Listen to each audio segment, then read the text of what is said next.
Hello बच्चा party, welcome to my YouTube channel physics academy. Okay, आज अपन discuss करेंगे चैप्टर नंबर 2 के गाउस लॉ का जो एप्लीकेशन चल रहा है उसका थर्ड एप्लीकेशन। ओके, कौन सा एप्लीकेशन? थर्ड एप्लीकेशन पर अपन क्या करेंगे? डिस्कस करेंगे अपना थर्ड एप्लीकेशन के। फर्स्ट एप्लीकेशन पूरा हो गया था, सेकेंड एप्लीकेशन भी पूरा हो गया था। अपन डिस्कस करेंगे थर्ड एप्लीकेशन।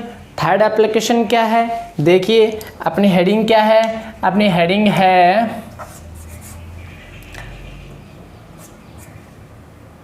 समरूप आवेशित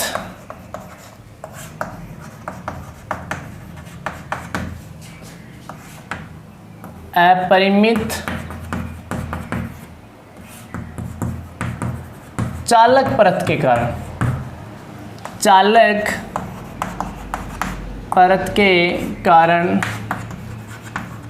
विद्युत क्षेत्र की तीव्रता। समरूप आवेशित अपरिमित चालक परत, जो सेकंड एप्लीकेशन था अचालक परत के कारण विद्युत क्षेत्र की तीव्रता। थर्ड एप्लीकेशन है चालक परत के कारण विद्युत क्षेत्र की तीव्रता। ओके, तो आज के लेक्चर में क्या है स्टूडेंट्स कि यदि कोई चालक परत है, समरूप है, अपरिमित है, आवेशित है बट चालक परत है, उसके आसपास इलेक्ट्रिक फील्ड इंटेंसिटी कैसे निकालते हैं? गाउस लॉ से। ओके, तो चलो स्टार्ट करते हैं इसको। सबसे पहले मैं एक्सप्रेशन लिखता हूँ। एक्सप्रेशन क्या हो जाएगा? माना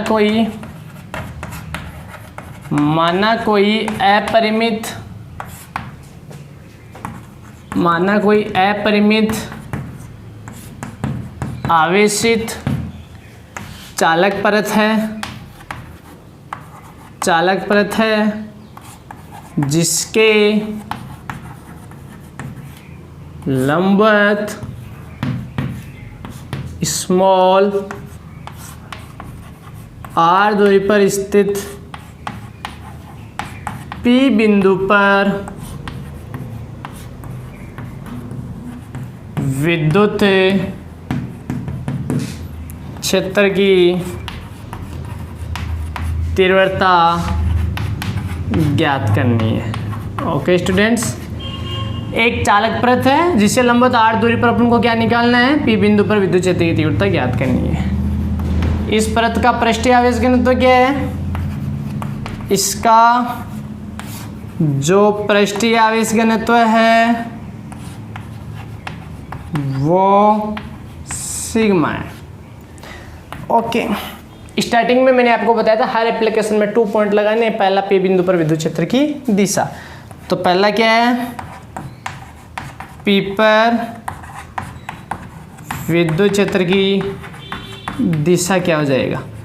तो अब आपको अलग से डायग्राम बनाने की आवश्यकता नहीं है, चाहे चालक परत हो चाहे अचालक परत हो, है तो परत।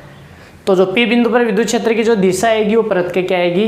लंबवत आएगी। पट्टिका के क्या आएगी? लंबवत आएगी। तो अलग से डायरेक्शन दिखा, अलग से चित्र बनाने की आवश्यकता नहीं है। तो आप क्या लिखोगे कि P पर है ना, P पर विद्युत क्षेत्र की जो दिशा होगी ना वो परत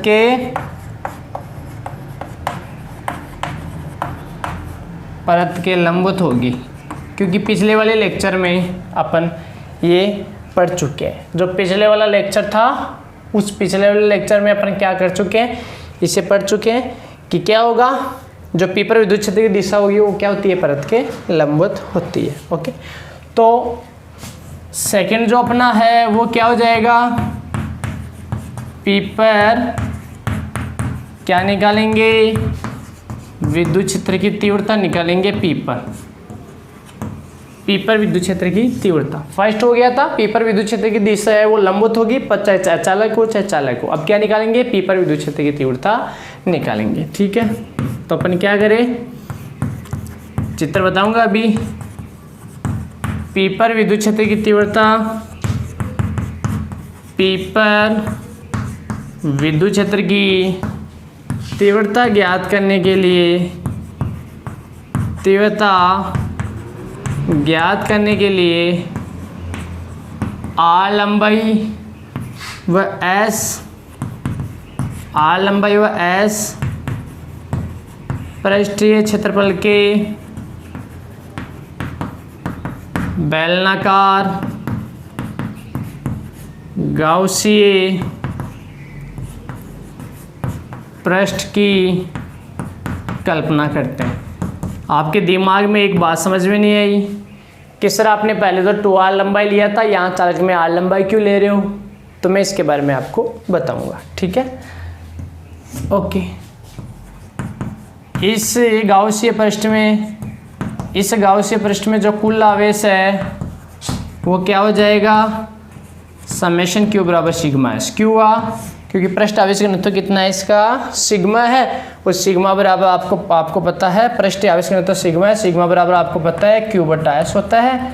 तो क्यू बराबर क्या हो जाता है? सिग्मा एस हो जाता है। ओके, तो चित्र देखिए, इसका चित्र क्या हो जाएगा? मैं परत ले रहा हूं। कौन सी परत है? चालक परत। कौन सी परत है? चालक परत। ओके स्टूडेंट्स,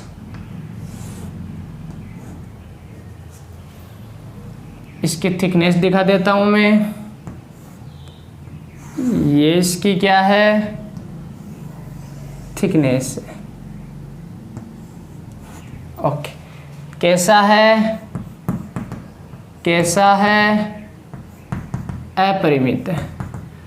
तो आप अपरिमित दिखा दीजिए। ये मैंने दिखा दिया। अपरिमित है, इसे क्या दिया है? चार्ज दिया है। तो चार्ज का कौन सा वितरण हो गया? समरूप समान रूप से वितरण हो गया। ये लो। अब मैं आपको बताता हूँ अचालक चालक में क्या डिफरेंट है। पहले बताया था अचालक में यहाँ जो थिकनेस है इसमें भी चार्ज था। Electric field intensity not is equal to 0 थी, इसलिए बेलन को क्रॉस करके लिया था। यहाँ केवल जो चार्ज है वो इस सतह पर है, इसके पिछले वाली जो सतह है उस पर है, अंदर के थिकनेस पर नहीं है। क्योंकि अंदर जो इलेक्ट्रिक फील्ड इंटेंसिटी होती है वो कितनी होती है? 0 होती है। तो बेलन क्रॉस करने की कोई आवश्यकता आपको नहीं है। ये आपका बीच का पॉइंट है। यहाँ से आपको क्या करना है?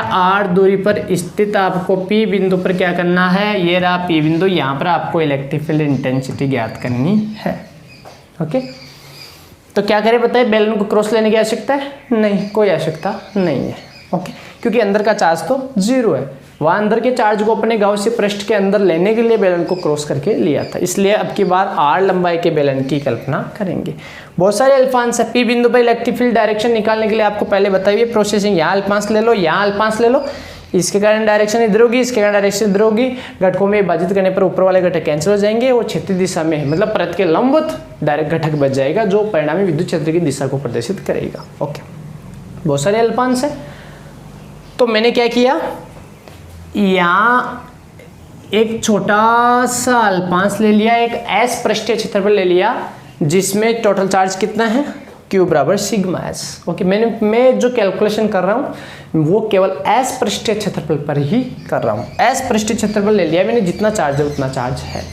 तो आपको पता है इस एस पृष्ठीय क्षेत्रफल को कवर करने के लिए मैंने किसकी कल्पना कर ली? एक बेलनाकार गाउसीय पृष्ठ की कल्पना कर ली। और ये P बिंदु उस बेलन पर कहाँ आना चाहिए? P बिंदु उस बेलन की सतह पर आना चाहिए। देखिए ये P बिंदु उस बेलन की जो वृत्तीय जो सतह है उसकी सतह पर बिल्कुल आ रहा है। R लंबाई है तो R लंबाई की मैंने, और कौन सा क्षेत्रफल? ये कितना है? ये जो लिया था मैंने परत का कौन सा भाग लिया था? एस लिया था। तो एस को बंद करने के लिए एस पृष्ठीय क्षेत्रफल वाला बेलन ही लिया गया है। ओके, ये कहाँ से लिया गया है? जो थिकनेस है, थिकनेस के बीच वाले पॉइंट से क्रॉस नहीं करना है। जैसे ये इतना ये परत है, ये इसकी थिकनेस अंदर वाली थिकनेस है, इलेक्ट्रिक फील्ड नहीं है। तो बेलन कहाँ से लेना है आपको? बेलन लेना है आपको यहाँ अंदर बराबर 0 पॉइंट से, यहाँ बराबर अंदर से लेना है। ऐसे लिया गया, ऐसे लिया गया है बेलन। समझ गए आप? ऐसे लिया गया। ये जो अंदर का ये बता रहा हूँ ये अंदर का भाग है, ये बाहरी सतह आ गई। और ये इसको मैंने बेलन को ऐसे लिया है, आपको दिखा दे रहा है। इसका एक भाग है ना, वो कहाँ है? इस बेलन का एक वृत्तीय भाग है, वो कहाँ है? इस चालक पट्टिका के अंदर है, जहाँ पे इलेक्ट्रिक फील्ड कितना है? 0 है। तो इसको मैंने नाम दे दिया, इसको S1 दे दिया। इसको ये जो भाग है इसको दे दिया S1, इसको दे दिया S2 और जो वक्र भाग बच गया इसे दे दिया मैंने S3। ओके, आपको पता है S1 भाग कहाँ है, उस परत के अंदर है। ओके, ये आ गया। डायरेक्शन किधर हो जाएगी, परत के लंबवत। ये लो मैंने डायरेक्शन ले ली, इलेक्ट्रिक फील्ड की डायरेक्शन मैंने ले ली। ठीक है, जैसे इधर निकाला वैसे उधर पीछे की ओर भी आप निकाल सकते हो। ठीक है, वैसे के वैसे कंप्लीटली आपके समझ में आ गया अच्छे तरीके से। तो निकालते कैसे हैं बताइए, टोटल फ्लक्स निकाल के गाउस के नियम से इलेक्ट्रिक फ्लक्स निकाल के इलेक्ट्रिक फील्ड इंटेंसिटी आसानी से ज्ञात किया जा सकता है। तो मैं क्या ज्ञात कर लूँ बताइए, मैं इस P बिंदु पर इस गाउसीय पृष्ठ से निर्गत विद्युत फ्लक्स निकाल लूँ, इस गाउसीय पृष्ठ से टोटल निर्गत विद्युत फ्लक्स निकाल लेता हूँ मैं गाउस के नियम से। गाउस का नियम क्या है बताइए, फाई इक्वल टू क्या होता है, समेशन क्यू बट्टा एप्सिलॉन नॉट, एंड क्या होता है, बंद पृष्ठ EdS। समेशन क्यू का मान कितना है, सिग्मा एस अपॉन में एप्सिलॉन नॉट। गाउसीय पृष्ठ क्या एक पृष्ठ है, यदि ई और ds के बीच में एक ही एंगल है तो आप एक ले लो, बट यहाँ नहीं है, अलग अलग पृष्ठ है S1 S2 S3, तो इसको अलग अलग डिवाइड करना पड़ेगा। सबसे पहले डिवाइड कर लेता हूँ S1, तो S1 क्या आ जाएगा, S1 में आ जाएगा EdS cos थीटा, फिर आ जाएगा S2 EdS cos theta. Okay, EdS cos कितना है बताइए, देखो यहाँ मैंने बंद नहीं लगाया है क्योंकि बेलन को ये बंद था, आप खोल दिए, अलग अलग ढक्कन इसके खोल दिए। S2 में कितना, ये रहा S2, इलेक्ट्रिक फील्ड की डायरेक्शन इधर है और इसका मुंह भी इधर है, तो क्षेत्रफल सदिश भी इधर ही आ गया, EdS cos 0 डिग्री। और जो थर्ड वाला हो गया वो क्या हो गया, EdS cos कितना है बताइए, थर्ड वाला ये वक्र भाग है, बीच वाला ये रहा, ये वक्र भाग है पूरा, यहाँ कहीं पर भी आप छोटा सा क्या ले लो, अल्पांश ले लो। मैंने यहाँ एक छोटा सा क्या ले लिया, अल्पांश ले लिया, दिखाई दे रहा है। इस अल्पांश का मुंह किधर है, ऊपर की ओर है, तो ये ds आ गया, ds वेक्टर आ गया, और ये इलेक्ट्रिक फील्ड की डायरेक्शन है। तो थर्ड वाले में जो एंगल आया वो 90 डिग्री हो गया, cos 90 डिग्री। तो सिग्मा एस अपॉन में एप्सिलॉन नॉट,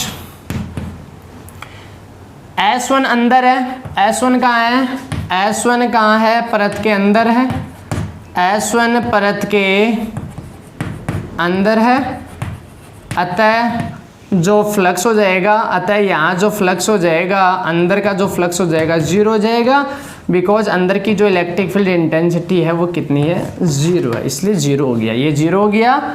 और ये वाला cos 0 का मान 1 हो गया, ds का s हो गया, और यहाँ cos 90 का मान वैसे क्या हो गया, 0 हो गया, ESC बच गया। तो सिग्मा s अपॉन में एप्सिलॉन नॉट इक्वल टू क्या आया, ES, S कट गया, और E बराबर आ गया सिग्मा अपॉन में एप्सिलॉन नॉट। ये परिमाण रूप है। डायरेक्शन रूप दिखाना चाहो तो सिग्मा अपॉन में एप्सिलॉन नॉट और क्या लगा दो, n कैप। n कैप का मतलब क्या हो जाएगा बताइए, n कैप का मतलब हो जाएगा कि परत के लंबवत, n कैप दिखाता है लंबवत direction. Okay, perpendicular direction show करता है n कैप। तो यहाँ सिग्मा अपॉन में एप्सिलॉन नॉट, n कैप का मतलब क्या हुआ कि P बिंदु पर जो इलेक्ट्रिक फील्ड की जो डायरेक्शन है वो परत के क्या है, लंबवत है। ओके, राइट, ठीक है। हाँ, एक बात और यहाँ पॉइंट, पहला पॉइंट ये है कि E का मान यहाँ पर है ना, वो किसके समानुपाती है, सिग्मा के समानुपाती है। कहने का मतलब क्या हुआ, सिग्मा बढ़ेगा तो E भी बढ़ेगा। ये तो आ गया पहला पॉइंट, ठीक है। जो दूसरा पॉइंट है, दूसरा पॉइंट क्या है, मैं इसे मिटा देता हूँ उस हेडिंग को, ठीक है। जो दूसरा पॉइंट है वो दूसरा पॉइंट क्या है अपना, कि E का मान है ना वो किस पर डिपेंड नहीं कर रहा है बताइए, क्या दूरी पर डिपेंड कर रहा है, क्या नहीं कर रहा है ना। तो ये मैंने इधर दूरी ले ली, ये मैंने इधर इलेक्ट्रिक फील्ड ले लिया, तो दूरी कितनी भी बढ़े इलेक्ट्रिक फील्ड का मान क्या रहेगा, कांस्टेंट रहेगा। आपको सेकंड वाले चित्र में आपको दिखाई दे रहा है, क्योंकि इलेक्ट्रिक फील्ड का मान है ना केवल सिग्मा पर डिपेंड कर रहा है, दूरी पर डिपेंड। यहाँ आ रहा है क्या, दूरी नहीं आ रही है तो दूरी पर डिपेंड नहीं करता। तो वही बात है, चाहे चालक परत हो चाहे अचालक परत हो। ओके, दूरी के साथ साथ इलेक्ट्रिक फील्ड इंटेंसिटी में कोई चेंजेस नहीं होता है, पृष्ठीय आवेश घनत्व के साथ साथ क्या होता है, चेंजेस होता है। ओके, तो ये अपना फर्स्ट हो गया पॉइंट, और ये क्या हो गया अपना सेकंड पॉइंट हो गया कि दूरी के साथ साथ इलेक्ट्रिक फील्ड है ना not depend distance. Okay, E का मान है, E का मान किस पर निर्भर नहीं करता है, E का मान आर पर निर्भर नहीं करता है। किस पर निर्भर नहीं करता है? ई का मान है वो आर पर निर्भर नहीं करता है। Okay, clear? तो ये थी अपनी डेरिवेशन। चालक पट्टिका के कारण अपन क्या निकाल सकते हैं? इलेक्ट्रिक फील्ड इंटेंसिटी आसानी से निकाल सकते हैं गाउस के लॉ को यूज करते हुए। इसलिए तो ये जो गाउस के एप्लीकेशन इनमें इनका नाम आता है कि गाउस के एप्लीकेशन में मतलब गाउस के लॉ को यूज में करते हुए अपन इन सबको किया गया है। यदि मैं इसे बोलूँ चालक और अचालक में अंतर क्या है, तो आपको अच्छी तरीके से पता है कि जो चालक आया था उसमें जो इलेक्ट्रिक फील्ड इंटेंसिटी आई थी सिग्मा अपॉन में एप्सिलॉन नॉट, और जो अचालक आई थी उसमें आया था सिग्मा अपॉन में 2 एप्सिलॉन नॉट। तो आपको अंतर आसानी से पता चल गया हो गया।